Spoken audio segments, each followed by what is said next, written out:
kasugot. Pero asaw ka ba kaboy? You will be the next mayor of Sugot. Nga naman mga kaigsunan ko, ining atong grupo gaprits o usa ka baruganan kanang gitawag og transparency in governance. O gagtuo ko nga ining atong kandidato pagkamayor sa Sugot naa sa ijang kaakuhan ang usa ka transparent na panggoberno sa Sugot. Ang isyu karon mga kaigsunan ko sa liderato nato sa Sugot, credibility ra. Credibility. Kinsay dagko og kredibilidad o kinsay dunay kredibilidad sa atong mga kandidato sa probinsya. Ang dito speakers wa na lost credibility mga kaigsunan ko.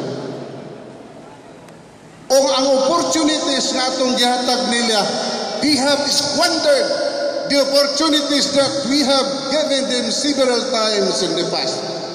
Naunsaon pa man, pag-intra sa mga Mercado Brothers, gitagaan tang paggoberno na klaro, nabati sa mga katawhan, sa tanan, mga munisipalidad, sa atong laliwigan sa Leyte, pinaagi sa mga proyekto pagipangayo sa tagsa-tagsa kanato kalungsuran. Unsaon man pagkabildi nila mga kaigsunan ko. O na mamuingo nga in this election on May 13, the battle among the protagonists is only credibility and lost opportunity.